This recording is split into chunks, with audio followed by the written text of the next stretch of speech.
کوئی یہ سمجھے کہ اسلام یہ مسلمانوں کا مذہب ہے، کوئی یہ سمجھے کہ اسلام حضور اکرم احمد مصطفیٰ صلی اللہ علیہ وآلہ وسلم کا لایا ہوا صرف دین ہے، کوئی یہ سمجھے کہ عرب کی سرزمین سے یہ اسلام یہ پیغام پہلی دفعہ سنائی دیا اور اس کو پیش کیا گیا، نہیں، خدا کی قسم نہیں، یہ بات سب سے زیادہ غلط ہوگی اور سب سے زیادہ بے نتیجہ قرار پائے گی اگر اسی پر ہم اکتفا کر لیں، اس لیے کہ اسلام اللہ کا دین ہے، اسلام اللہ کی برپا کی ہوئی شریعت ہے، جس طرح اللہ ازلی ہے، اللہ ایک ہے، اللہ کا نظام ایک ہے، اللہ کی تخلیق ایک ہے، اللہ کا فیصلہ ایک ہے، اسی طرح اللہ کی شریعت۔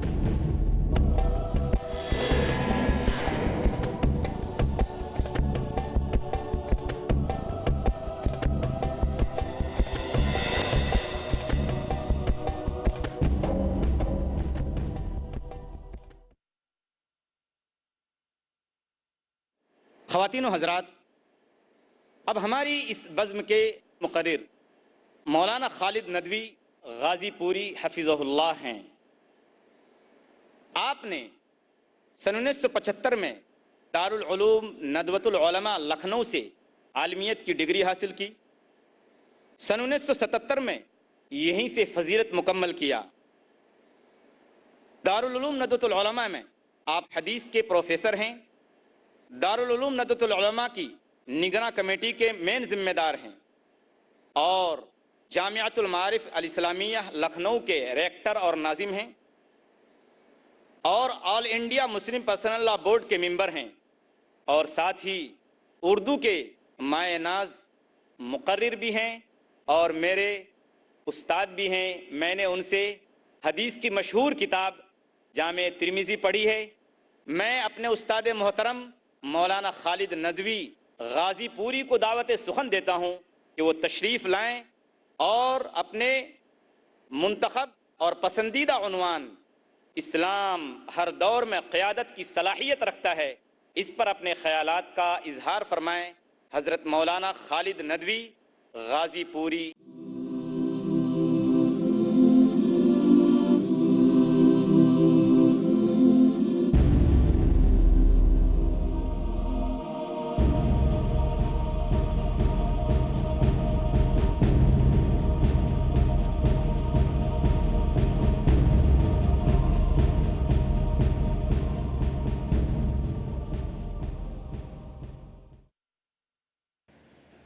السلام علیکم ورحمۃ اللہ وبرکاتہ۔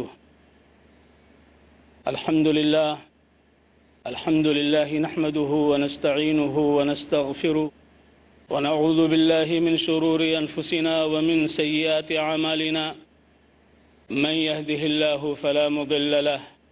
ومن يضلله فلا هادي له،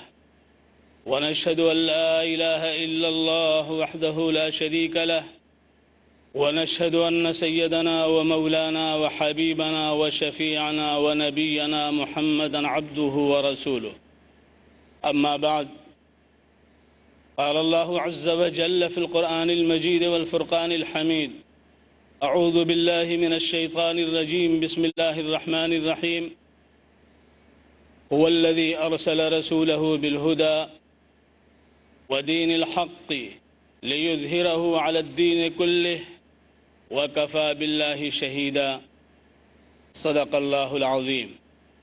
معزز حاضرین، آج کئی روز سے یہ اہم اجلاس اپنی تمام تر سرگرمیوں کے ساتھ مختلف عناوین کے تحت اسلام اور انسانیت کے مابین توافق اور انسانی ضرورت اور اس کے تقاضے کی تکمیل اور اس کے اتمام کے تعلق سے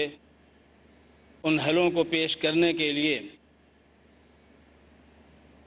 کارہائے نمایاں انجام دے رہا ہے۔ یہ اجلاس جس سے آج مجھے آپ سے مخاطب ہونے کا موقع مل رہا ہے اور اس عروس البلاد کے اندر اللہ رب العزت نے یہ موقع عطا فرمایا ہے، اس موقع پر جس موضوع پر مجھے خطاب کرنا ہے وہ موضوع بڑا حساس ہے، وہ موضوع اپنے اندر بڑی دعوت رکھتا ہے، وہ موضوع ہمیں چیلنجوں کو قبول کرنے کی طرف، حالات سے نبرد آزما ہونے کے لیے اور ماحول کی برہمی کے باوجود، حالات کے ناسازگار ہونے کے باوجود ہمیں وہ دعوت دیتا ہے، اور شیطان مردود کو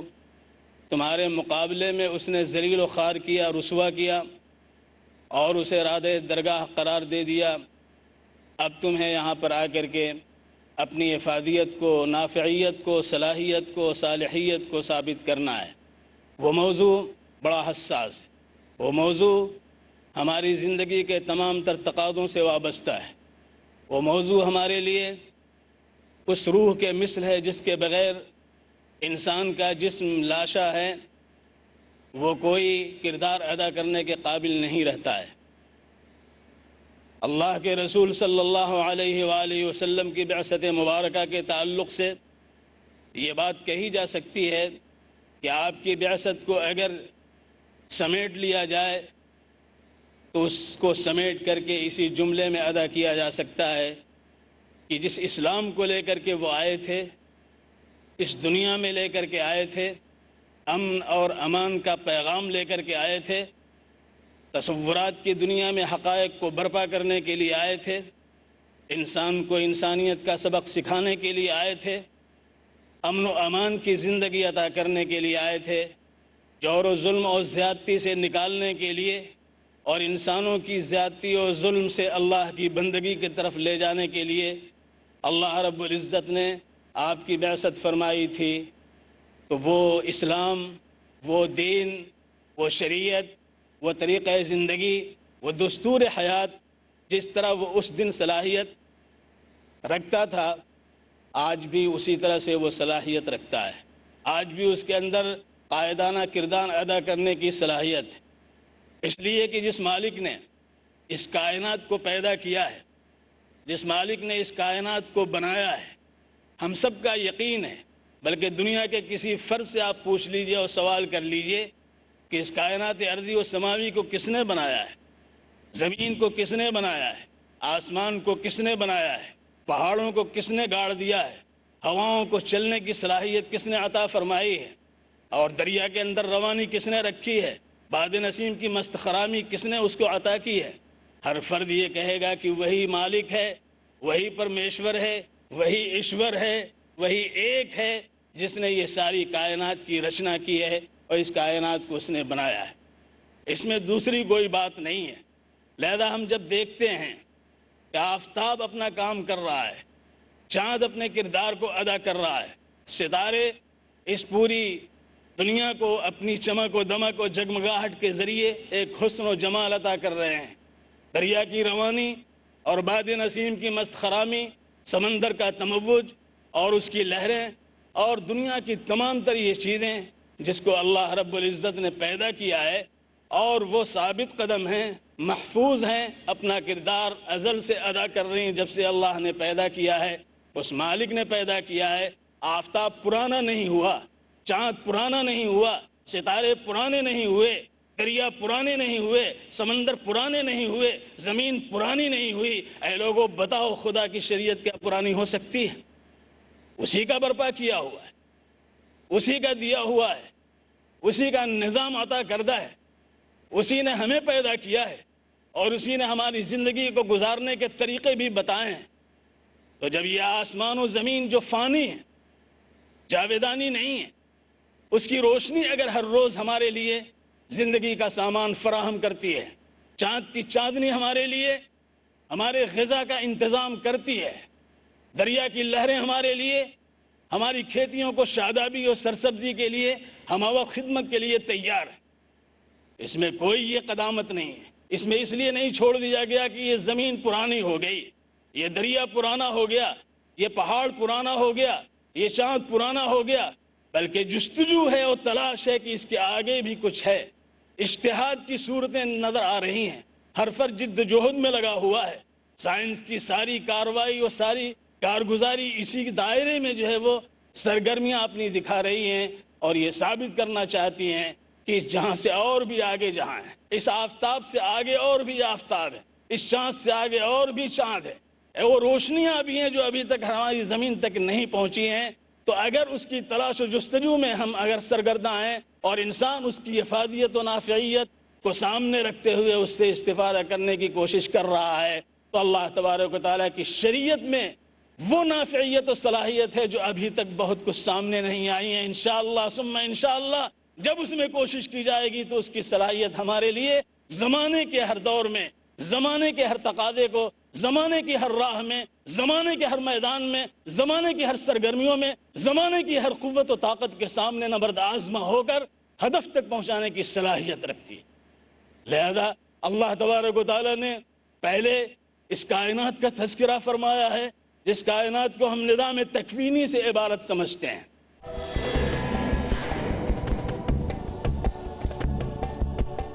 اللہ تبارک و تعالیٰ نے اس دنیا کے اندر دو نظام بنائے،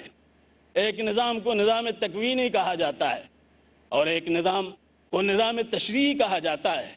عقلی طور پہ بات ثابت کرنے کے لیے آج عقلیت کا دور ہے، ہر چیز کو عقل کے پیمانے سے ناپا جا رہا ہے۔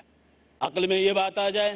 عقل اس کو سمجھ لے، عقل اس کو قبول کر لے فبہا، اور اگر عقل قبول نہیں کرتی ہے تو بہت مفید بات، لیکن انسان قبول کرنے کے لیے تیار و راضی نہیں ہو رہا ہے۔ اگر اسی تناظر میں آپ دیکھیں، اسی حوالے سے آپ دیکھیں، اسی مطمع نظر کو سامنے رکھ کر کے دیکھیں، اسی ہدف کو مقصود بنا کر کے آپ دیکھیں تو آپ دیکھیں گے کہ عقلیت کے دائرے میں جس مالک نے یہ کہا ہے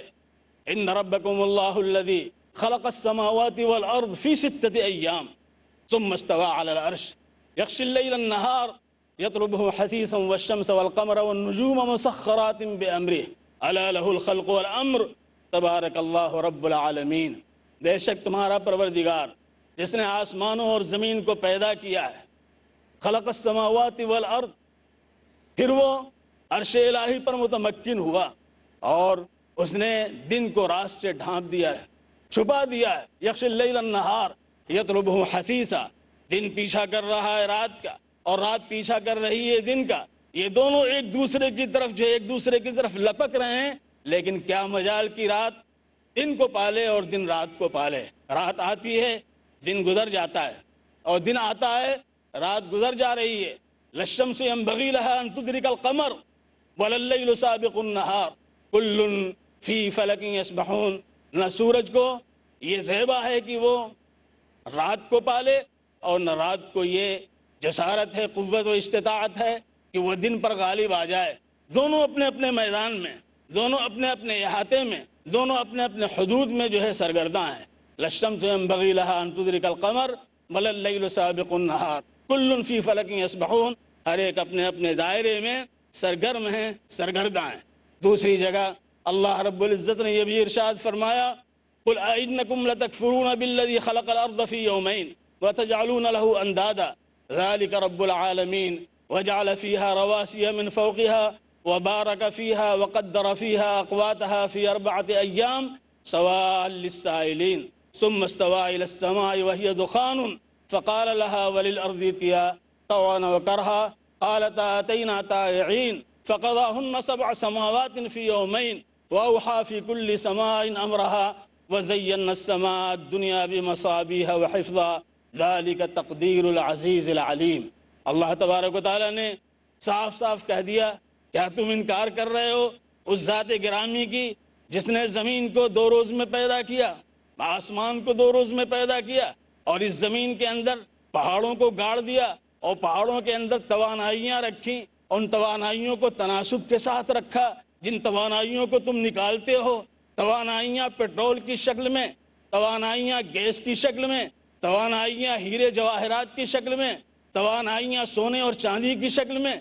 یہ ساری چیزیں تم نکال رہے ہو سواء للسائلین، ہم نے سب کے لیے جو ہے جتنے اس کے طلبگار ہیں، جتنے جستجو کرنے والے ہیں، تلاش کرنے والوں کے لیے ہم نے اس کو عام کر دیا ہے۔ ہم نے اس کے اوپر کوئی قدغن نہیں عائد کی ہے، ہم نے اس کو جو ہے کوئی یہ نہیں کیا کہ ان کے لیے جائز ہے، ان کے لیے جائز نہیں ہے، ہم نے تو سب کے لیے کیا۔ تم تلاش کرو، محنت کرو، اجتہاد کرو، جستجو کرو۔ تو اللہ تبارک و تعالیٰ نے آسمان و زمین کو پیدا کیا اور آج تک یہ آسمان و زمین اپنے اسی محور پہ کام کر رہے ہیں۔ تو حضرات جس مالک کا یہ نظام اتنا محکم ہے، جس مالک کا یہ نظام اتنا گویا کہ ترقی یافتہ ہے، اس مالک نے ایک نظام اور عطا فرمایا ہے۔ فرق یہ ہے کہ یہ نظام جس کا تذکرہ میں نے آپ سے کیا، اور قرآن پاک اس نظام کے تعلق سے بہت سی جگہوں پہ اس کی حقیقت کو واضح کر رہا ہے اور واشگاف انداز میں اس کو بیان کرتا ہے۔ اگر اس کے بارے میں کہا جائے کہ ہماری خدمات اس میں کیا ہیں، کیا آفتاب کے لیے ایندھن ہم نے فراہم کیا ہے، کیا چاند کی روشنی کے لیے ہم نے کچھ اس کو جو ہے ٹیکس دیا ہے، کوئی اجرت دی ہے، کوئی چندہ دیا ہے، اسی طرح سے یہ قمقمے جو لگے ہوئے ہیں ستاروں کے، کیا ہم نے اس کے لیے کچھ کیا ہے؟ ایسا تو ہم نے نہیں کیا ہے۔ اللہ تبارک و تعالی ہم سے اس سلسلے میں کچھ بھی نہیں چاہتے ہیں، اس کے باوجود اللہ رب العزت نے یہ ساری چیزیں محکم انداز میں قائم کر رکھی ہیں۔ ہاں البتہ اسی سے عقلی طور پہ یہ بات ثابت ہوتی ہے کہ اس مالک نے جس نے یہ نظام رچا ہے، یہ نظام بنایا ہے، اس کا ایک نظام تشریع ہے جسے اسلام کہا جاتا ہے۔ اس مالک نے زندگی گزارنے کے لیے اس دنیا کے اندر جب اس نے پیدا کیا انسانوں کو، حضرت آدم علیہ نبینا علیہ السلام تشریف لے آئے، انہیں جو نظام دیا وہ نظام تھا اسلام کا، وہ نظام تھا وہ شریعت جس کو اسلام کہا جاتا ہے۔ یہ بات غلط ہے، آپ سن لیجئے، اور بات صاف صاف ہے۔ کوئی یہ سمجھے کہ اسلام یہ مسلمانوں کا مذہب ہے، کوئی یہ سمجھے کہ اسلام حضور اکرم احمد مجتبی محمد مصطفیٰ صلی اللہ علیہ وآلہ وسلم کا لایا ہوا صرف دین ہے، کوئی یہ سمجھے کہ عرب کی سرزمین سے یہ اسلام یہ پیغام پہلی دفعہ سنائی دیا اور اس کو پیش کیا گیا، نہیں، خدا کی قسم نہیں۔ یہ بات سب سے زیادہ غلط ہوگی اور سب سے زیادہ بے نتیجہ قرار پائے گی اگر اسی پر ہم اکتفا کر لیں، اس لیے کہ اسلام اللہ کا دین ہے، اسلام اللہ کا برپا کی ہوئی شریعت ہے۔ جس طرح اللہ ازلی ہے، اللہ ایک ہے، اللہ کا نظام ایک ہے، اللہ کی تخلیق ایک ہے، اللہ کا فیصلہ ایک ہے، اسی طرح اللہ کی شریعت بھی ایک ہے۔ اس اللہ کی شریعت کو اسلام کہا گیا ہے۔ حضرت آدم اسی شریعت کو لے کر کے آئے، حضرت نوح اسی شریعت پر گامزن رہے، حضرت موسیٰ علیہ نبینا علیہ السلام وہی شریعت لے کر کے آئے، حضرت عیسیٰ علیہ السلام اسی شریعت کی پکار لگاتے رہے اور آنے والے کی وہ خبر دیتے رہے، پیغام سناتے رہے۔ حضرت عیسیٰ علیہ السلام کے بعد 600 سال کے بعد حضور اکرم محمد مجتبی محمد مصطفیٰ صلی اللہ علیہ وآلہ وسلم کی آمد ناز کے ذریعے اسلام کو پورے طور پر پوری کائنات کے لیے، ساری انسانیت کے لیے، کالے اور گوروں کے لیے، عربی اور عجمی کے لیے، دیہاتی اور قروی کے لیے، حضری اور بدوی کے لیے، چھوٹے اور بڑے کے لیے، مرد اور عورت کے لیے، غلام اور آقا کے لیے، حاکم و محکوم کے لیے، سب کے لیے اس کو عام کیا گیا۔ وَمَا أَرْسَلْنَاكَ إِلَّا كَافَّةً لِلنَّاسِ بَشِيرًا وَنَذِيرًا، ہم نے آپ کو بھیجا ہے سارے انسانوں کے لیے بشیر و نذیر بنا کر۔ تو اللہ تبارک و تعالیٰ نے آپ کے ذریعے اسلام کو ساری کائنات کے لیے، کسی ایک فرد کے لیے نہیں، کسی ایک کمیونٹی کے لیے نہیں، کسی ایک خاندان کے لیے نہیں، کسی ایک شہر کے لیے نہیں، کسی ایک قبیلے کے لیے نہیں، کسی ایک علاقے کے لیے نہیں، بلکہ ساری کائنات کے انسانوں کی ہدایت کے لیے اللہ رب العزت نے اسلام کو بھیجا۔ اسلام کو آپ کے ذریعے جو ہے اتارا، آپ کے ذریعے اس کو برپا کیا اور صاف صاف فرما دیا، الیوم اکملت لکم دینکم واتممت علیکم نعمتی ورضیت لکم الاسلام دینا، آج میں نے تمہارے دین کو مکمل کر دیا۔ انسانوں کے دین کو، یہ بھینسوں کا دین نہیں ہے، یہ شیروں کا دین نہیں ہے، یہ چوپایوں کا دین نہیں ہے، یہ کیڑے مکوڑوں کا دین نہیں ہے۔ لہذا اس مالک نے کیا فرمایا؟ الیوم اکملت لکم دینکم، یہ نہیں فرمایا الیوم اکملت لکم، اے لکم سے مراد عرب کے لوگ ہوں، لکم سے مراد صرف مسلمان ہوں، نہیں، لکم دینکم تم سب کے لیے، سب اس میں آ جاتے ہیں۔ تو الیوم اکملت لکم دینکم واتممت علیکم نعمتی ورضیت لکم الاسلام دینا، اللہ تبارک و تعالیٰ نے صاف صاف فرما دیا کہ آج میں نے تمہارے دین کو کامل کر دیا اور تمہارے دین کو مکمل کر دیا، میں راضی بھی ہو گیا۔ اسی دین کے تعلق سے دوسری جگہ اللہ رب العزت کا ارشاد ہے، ان الدین عند اللہ الاسلام، ان الدین عند اللہ الاسلام۔ قرآن پاک اس حقیقت کو بیان کر رہا ہے کہ اسلام صرف مسلمانوں کا مذہب نہیں۔ کیوں؟ اس لیے کہ اگر مسلمانوں کا صرف مذہب ہوتا تو ایسی صورت میں صرف مسلمانوں ہی کو مخاطب کیا جاتا ہے، لیکن قرآن پاک نے